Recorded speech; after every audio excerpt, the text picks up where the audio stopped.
So ಒಂದ್ ಕಡೆ ಸರ್ಕಾರ ಶಾಲೆಗಳನ್ನ ಆರಂಭ ಮಾಡುವಂತ ನಿಟ್ಟಿನಲ್ಲಿ ಚರ್ಚೆಯನ್ನ ಮಾಡ್ತಾ ಇದೆ, ಮತ್ತೊಂದ್ ಕಡೆ ವಿದ್ಯಾಗಮವನ್ನ ಕೂಡ ಜಾರಿ ಮಾಡುವಂತ ನಿಟ್ಟಿನಲ್ಲಿ ಚರ್ಚೆ ಮಾಡ್ತಾ ಇರುವಂತದ್ದು.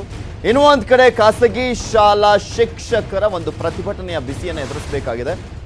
ಇಲ್ಲಿ ಸರ್ಕಾರ ಶಾಲೆ ಆರಂಭಕ್ಕೆ ಸಿದ್ಧತೆ, ಮತ್ತೊಂದೆಡೆ ಪ್ರತಿಭಟನೆ ನಡೀತಾ ಇರುವಂತದ್ದು. ಈಗ ಖಾಸಗಿ ಶಿಕ್ಷಕರಿಂದ ಪ್ರತಿಭಟನೆಯನ್ನ ಮಾಡಲಾಗ್ತಾ ಇದೆ.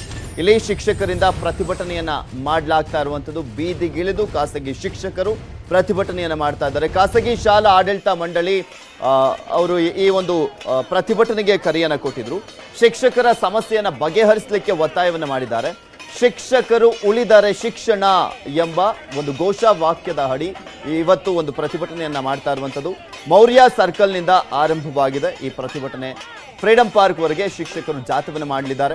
ವಿವಿಧ ವೇಷಭೂಷಣಗಳಲ್ಲಿ ಪ್ರತಿಭಟನೆಯನ್ನ ಮಾಡ್ತಾ ಇದ್ದಾರೆ. ವಿವಿಧ ವೇಷಭೂಷಣ ಅಂತ ಯಾಕೆ ಮೆನ್ಷನ್ ಮಾಡ್ತಾ ಇದ್ದೀವಿ ಅಂದ್ರೆ, ಸಾಕಷ್ಟು ಜನ ಖಾಸಗಿ ಶಾಲೆಯ ಶಿಕ್ಷಕರು ತಮ್ಮ ಕೆಲಸವನ್ನ ಕಳ್ಕೊಂಡಿದ್ರು. ಈ ಸಂದರ್ಭದಲ್ಲಿ ಬೇರೆ ಬೇರೆ ಈ ತರಕಾರಿ ಮಾರಾಟವನ್ನ ಮಾಡಿ ಉದ್ಯೋಗವನ್ನ ಕಂಡುಕೊಂಡಿದ್ದಂಥದ್ದು. ಈ ರೀತಿಯಾಗೆಲ್ಲ ಇರುವಂತ ಹಿನ್ನೆಲೆಯಲ್ಲಿ ಅದೇ ರೀತಿಯಾದಂಥ ವೇಷಗಳನ್ನು ತೊಟ್ಟು ಅವರು ಈ ಒಂದು ಪ್ರತಿಭಟನೆಯಲ್ಲಿ ಭಾಗಿಯಾಗಿದ್ದಾರೆ. ಇದ್ರ ಬಗ್ಗೆ ಕಂಪ್ಲೀಟ್ ಡೀಟೇಲ್ಸ್ ಅನ್ನ ನೀಡ್ತಾರೆ ನಮ್ಮ ಪ್ರತಿನಿಧಿ ಶರಣು ಹಂಪಿ. ಈ ಪ್ರತಿಭಟನೆ ನಡೀತಾ ಇದೆಯಲ್ಲ, ಆ ಒಂದು ಜಾಗದಿಂದ ನೇರ ಸಂಪರ್ಕದಲ್ಲಿ ಜಾಯ್ನ್ ಆಗ್ತಾ ಇದ್ದಾರೆ. ಎಸ್ ಶರಣು ಹಂಪಿ, ಖಾಸಗಿ ಶಾಲಾ ಶಿಕ್ಷಕರು ಈಗ ಆಲ್ರೆಡಿ ಪ್ರತಿಭಟನೆಯನ್ನ ನಡೆಸಲಿಕ್ಕೆ ವೇದಿಕೆ ಸಜ್ಜಾಗಿದೆ. ಪ್ರತಿಭಟನಾ ಜಾಥಾಕ್ಕೂ ಕೂಡ ರೆಡಿ ಆಗಿದ್ದಾರೆ. ಅವರ ಪ್ರಮುಖವಾದಂತ ಬೇಡಿಕೆಗಳೇನು, ಈ ಒಂದು ಪ್ರತಿಭಟನೆ ಯಾವ ರೀತಿಯಾಗಿದೆ ಅಂತ?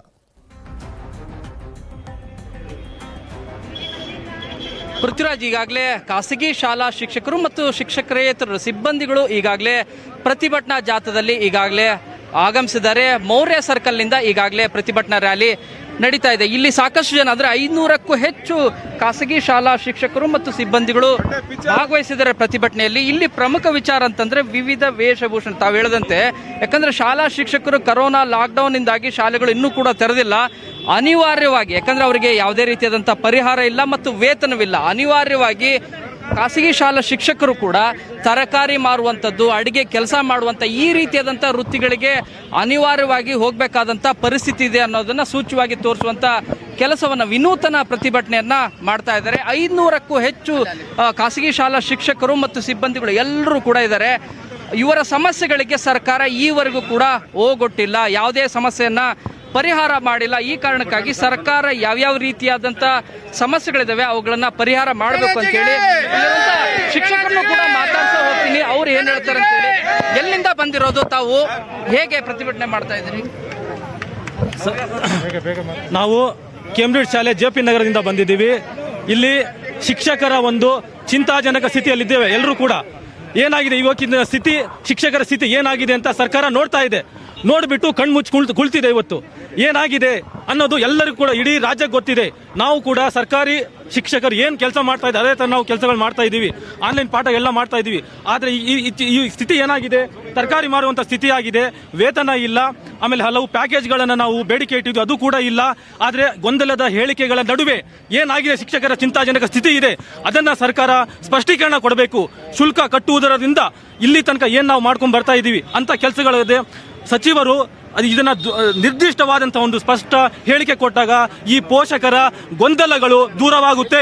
ಸೆಕ್ರೆಟರಿ ಅವರು ಕೂಡ ಇದ್ದಾರೆ, ಶಶಿಕುಮಾರ್, ಅವ್ರನ್ನು ಕೂಡ ಮಾತಾಡ್ತಾ ಹೋಗ್ತೀನಿ. ಸರ್, ಯಾವ ಕಾರಣಕ್ಕಾಗಿ ಸರ್ ಪ್ರತಿಭಟನೆ ಮಾಡ್ತಾ ಇದ್ದಾರೆ, ವಿನೂತನ ಪ್ರತಿಭಟನೆ ಮಾಡ್ತಾ ಇದ್ದಾರೆ? ಸರ್ಕಾರ ಇಲ್ಲಿವರೆಗೂ ತಮ್ಮ ಸಮಸ್ಯೆಗಳಿಗೆ ಯಾವ ರೀತಿಯಾದಂಥ ಪರಿಹಾರ ಕಾರ್ಯವನ್ನು ಮಾಡಿದೆ? ಇದು ಮುಖ್ಯವಾಗಿ ಇಡೀ ಸಮಾಜಕ್ಕೆ ಕಣ್ ತೆರೆಸುವಂತ ಕೆಲಸ. ಯಾಕೆಂದ್ರೆ ಶಿಕ್ಷಕರನ್ನ ಅತ್ಯಂತ ಕಡೆಗಾಣಿಸಿದ್ದಾರೆ ಶಿಕ್ಷಣ ಸಂಸ್ಥೆಗಳನ್ನು. ಇಲ್ಲಿರ್ತಕ್ಕಂಥವ್ರು ಎಲ್ಲ ರಾಜ್ಯ ಪಠ್ಯಕ್ರಮ, ಬಹುತೇಕ ಸಣ್ಣ ಪುಟ್ಟ ವರ್ಗದ ಶಾಲೆಗಳು 10ರಿಂದ 20, 30, 50 ಸಾವಿರ ತೆಗೆದುಕೊಳ್ಳುವಂಥವು. ಇಲ್ಲಿ ಏನಾಗ್ತಾ ಇದೆ ಅಂದರೆ, ಇವತ್ತು ಶಿಕ್ಷಕರ ಪರಿಸ್ಥಿತಿಗೆ ನಾವು ಯಾವುದೇ ರೀತಿ ಸ್ಪಂದಿಸೋಕ್ಕಾಗ್ತಾ ಇಲ್ಲ. ಪಾಲಕ ಪೋಷಕರು 50ರಿಂದ 60% ಶುಲ್ಕವನ್ನು ಕನಿಷ್ಠ ಕಟ್ಟದೆ ದೂರ ಇದ್ದಾರೆ. ಜೊತೆಗೆ ಇವತ್ತು ಸರ್ಕಾರ, ಮೊನ್ನೆ ಮುಖ್ಯಮಂತ್ರಿಗಳು ಹೇಳಿದ್ರು 16ನೇ ತಾರೀಕು ಮೇಯಲ್ಲಿ ಒಂದು ಫುಡ್ ಕಿಟ್ ಕೊಡಿ, ಅವರಿಗೊಂದು ಗೌರವಧನದ ಬಗ್ಗೆ ಪ್ರಯತ್ನ ಪಡಿ. ಯಾವುದನ್ನು ಪ್ರಯತ್ನ ಪಡದೇ ಇರೋ ಹಿನ್ನೆಲೆಯಲ್ಲಿ ಇವತ್ತು ನಮ್ಮ 4 ಬೇಡಿಕೆಗಳನ್ನ ಇಟ್ಟಿದ್ದೇವೆ. ಕೋವಿಡ್ ವ್ಯಾಕ್ಸಿನ್ ಉಚಿತವಾಗಿ ಶಾಲೆ ಪ್ರಾರಂಭ ಆಗೋ ಹಂತದಲ್ಲಿ ಅವರಿಗೆ ಪ್ರಥಮ ಆದ್ಯತೆಯಾಗಿ ಕರೋನಾ ವಾರಿಯರ್ಸ್ ಅಂತ ಪರಿಗಣಿಸಿ ಶಿಕ್ಷಕರು, ಶಿಕ್ಷಕೇತರ ಸಿಬ್ಬಂದಿಗೆ ಕೊಡಬೇಕು. ಎರಡನೇದು ಏನು ಆಹಾರ ಕಿಟ್ ಇರ್ಬೋದು, ವಿಮೆ ಇರ್ಬೋದು, ವಿಮೆ ಕೂಡ ನಮಗೆ ಆಗಬೇಕು ಅಂತ ನಾವು ಒಂದು ಆಗ್ರಹ ಮಾಡ್ತಾ ಇದ್ದೇವೆ. ಜೊತೆಗೆ ಅನೇಕ ದ್ವಂದ್ವ ಆದೇಶಗಳಿದ್ದಾವೆ, ಇದನ್ನ ಸರಿಪಡಿಸಿ ಸಾರ್ವಜನಿಕರಿಗೆ, ಸಮಾಜಕ್ಕೆ ತಿಳಿಸಿ. ಶರಣು ಹಂಪಿ, ನಂದೊಂದು ಪ್ರಶ್ನೆ, ಓಕೆ, ಅವರ ಬೇಡಿಕೆಗಳೆಲ್ಲವೂ ಕೂಡ ಅವ್ರು ಹೇಳ್ತಾ ಇದ್ದಾರೆ. ಈಗ MLC ಪುಟ್ಟಣ್ಣ ಅವರು ಬಂದಿದ್ದಾರೆ. ಅವರು ಈ ಪ್ರತಿಭಟನೆಗೆ ಬೆಂಬಲವನ್ನ ವ್ಯಕ್ತಪಡಿಸ್ತಾ ಬಂದಿರುವಂತದ್ದ ಅಥವಾ ಇವರ ಸಮಸ್ಯೆಗಳನ್ನ ಆಲಿಸ್ಲಿಕ್ಕೆ ಸರ್ಕಾರದ ಪ್ರತಿನಿಧಿಯಾಗಿ ಬಂದಿದ್ದಾರಂತ ಮಾತನಾಡಿಸಿ ಅವ್ರು ಏನ್ ಹೇಳ್ತಾರೆ ಕೇಳೋಣ. ಓದೋ ಅಗತ್ಯ ಇಲ್ಲ, ಆನ್ಲೈನ್ ಅಲ್ಲಿ ಓದೋ ಅಗತ್ಯ ಇಲ್ಲ, ನಾವು ಹಂಗೆ ಪಾಸ್ ಆಗ್ತೀವಿ ಅನ್ನತಕ್ಕಂಥ ಅವ್ರನ್ನು ಕೂಡ ಮಾತಾಡ್ತೀನಿ. ಸರ್, ಈಗ ತಾವು ಕೂಡ ಪ್ರತಿಭಟನೆಗೆ ಭಾಗವಹಿಸಿದಿರಿ, ಸಪೋರ್ಟ್ ಮಾಡ್ಲಿಕ್ಕೆ ಬರ್ತಾ ಇರೋದ ಅಥವಾ ಅವರ ಸಮಸ್ಯೆಗಳನ್ನ ಆಲನೆ ಮಾಡ್ಲಿಕ್ಕೆ ಕೇಳಲಿಕ್ಕೆ ಬಂದ ಇರೋದ? ಇಲ್ಲ ಸರ್, ಸಮಸ್ಯೆಗಳನ್ನು ಪರಿಹಾರ ಮಾಡಲೇಬೇಕು. ಇಲ್ಲಾಂದ್ರೆ ನಾವು ಪುಟ್ಟಣ್ಣ ಅವರನ್ನ ಮಾತಾಡ್ಸಿ. ನಮ್ಮ ಕಷ್ಟ BJP ಯೋಚನೆ ಮಾಡಿ. MLC ಬಂದಿದ್ದಾರಲ್ಲ. ಮ್ಯಾನೇಜ್ಮೆಂಟ್ಸ್ ನಾನು ಹೇಳ್ತಾ ಇದ್ದೀನಿ, ಬಹಳ ಕಷ್ಟದಲ್ಲಿದ್ದೀವಿ ನಾವು. ಕೋಟಿ ಗಟ್ಟಲೆ ಇನ್ವೆಸ್ಟ್ ಮಾಡಿದ್ದೀವಿ, EMI ಮಾಡಿದ್ದೀವಿ, ಕಟ್ಟಾಗ್ತಾ ಇಲ್ಲ. ಸ್ಕೂಲ್ ಟೀಚರ್ ಸಂಬಳ ಕೊಡೋಕ್ಕಾಗ್ತಾ ಇಲ್ಲ. ಬಹಳಷ್ಟು ತೊಂದರೆಯಲ್ಲಿದ್ದೀವಿ, ಪ್ರಾಣ ತಗೊಬೇಕಾಗ್ತಿದ್ದೀವಿ. ನಮ್ಮ ಇವ್ರು ಕೊಡಿ ಸರ್. ಅವ್ರನ್ನು ಕೂಡ ಮಾತಾಡ್ತೀನಿ. ಸರ್, ಈಗ ತಾವು ಸಮಸ್ಯೆ ಆಲಿಸ್ಲಿಕ್ಕೆ ಬಂದಿರೋದಾ ಅಥವಾ ಪ್ರತಿಭಟನೆಯಲ್ಲಿ ತಾವು ಕೂಡ ಭಾಗಿಯಾಗಿ ಸರ್ಕಾರದ ವಿರುದ್ಧ ದನಿ ಎತ್ತಲಿಕ್ಕೆ ಬರ್ತಾ ಇರೋದು? ಅಲ್ಲ, ಈಗ ಇದನ್ನ ಈ ಪ್ರತಿಭಟನೆ ಭಾಗವಹಿಸಿಕೆ ಬಂದಿರೋದು, ಭಾಗವಹಿಸಿರೋದನ್ನ ಕರೆದಿರೋದೇ ನಾವು. ಈ ಚಳವಳಿನ ಕರೆದಿರೋದೇ ನಾವು. ನಮ್ಮ ಕ್ಯಾಂಪ್ಸ್ ಏನಿದೆ ಸಂಘಟನೆಯಿಂದ ನಾನೇ ಗೌರವಾಧ್ಯಕ್ಷ ಇದ್ದೀನಿ, ಕರೆದಿದ್ದೀವಿ. ಯಾಕೆ ಅಂತಂದ್ರೆ ಏನೂ ಆಗದೆ ಇದ್ದಾಗ ಅನಿವಾರ್ಯವಾಗಿ ಕರೆದಿದ್ದೀವಿ. ಮುಖ್ಯಮಂತ್ರಿಗಳು ಹೇಳಿದ್ರು ಕೂಡ ಮೊನ್ನೆ ಸಚಿವರು ಇದುವರೆಗೂ ಕೂಡ ಕಿಂಚಿತ್ತೂ ಕೂಡ ಇದ್ರ ಬಗ್ಗೆ ಗಮನ ಕೊಟ್ಟಿಲ್ಲ. ನಿಮಗೆ ಗೊತ್ತು, ಈಗ ಎಲ್ಲರನ್ನೂ ಪಾಸ್ ಮಾಡ್ಬಿಡ್ತೀವಿ ಅಂದ್ಬಿಟ್ರು. ಮಕ್ಳು ಯಾಕೆ ಓದೋಕೋದವರು? ಅದು ಆನ್ಲೈನ್ ಇರ್ಬೋದು, ಮನೇಲಿ ಕೂತ್ಕೊಂಡು ಯಾವ್ದಾನೇ ಇರಲಿ, ಏನೋ ಅಟ್ಲೀಸ್ಟ್ ಮಾಡ್ತಿದ್ರು ಅಲ್ವಾ? ಈ ಥರ ಹೇಳಿಕೆಗಳೆಲ್ಲ ಕೊಟ್ಬಿಟ್ಟು ಏನಾಗುತ್ತೆ, ಅಧ್ವಾನ ಆಗೋದು ಇಲಾಖೆ. ಅದಕ್ಕೆ ನಾವೇನು ಹೇಳ್ತೀವಿ, ಈ ಕೂಡಲೇ ಸರ್ಕಾರ ಖಾಸಗಿ ಶಾಲೆ ಕೆಲಸ ಮಾಡ್ತಕ್ಕಂಥ ಎಲ್ರಿಗೂ ಕೂಡ, ಟೀಚರ್ಸ್ ಇರ್ಬೋದು, ನಾನ್ ಟೀಚರ್ಸ್ ಅವರೆಲ್ಲರೂ ಕೂಡ ಈ ಕೂಡಲೇ ಫುಡ್ ಕಿಟ್ಗಳು ಕೊಡಬೇಕು. ಅವ್ರಿಗೊಂದು ಪ್ಯಾಕೇಜನ್ನು ಕೊಡಬೇಕು, ಸ್ಪೆಷಲ್ ಪ್ಯಾಕೇಜನ್ನು. ಈ ಕೂಡಲೇ ವಿಮಾ ಯೋಜನೆನ ಕೊಡಬೇಕು. 12 ಕೆಲಸ ಮಾಡ್ತಕ್ಕಂಥ ನೌಕರಗಳಿಗೆ ಫ್ರೀಯಾಗಿ ಒಂದು ಹೆಲ್ತ್ ಇನ್ಶೂರೆನ್ಸ್ ಸ್ಕೀಮನ್ನ ಕೊಡಬೇಕು. ಜೊತೆಗೆ ಈ ಕೂಡಲೇ ಸರ್ಕಾರ ಶಾಲೆಗಳು ಪ್ರಾರಂಭವಾಗಿ ಮೊದಲೇನೆ ಶಾಲೆಲೇ ಕೆಲಸ ಮಾಡ್ತಕ್ಕಂಥ ಎಲ್ಲರೂ ಕೂಡ ಫ್ರೀ ವ್ಯಾಕ್ಸಿನ್ ಕೊಡಬೇಕು. ಫ್ರೀಯಾಗಿ ಪ್ರಶ್ನೆಗಳನ್ನ ತಾವು ಓಕೆ.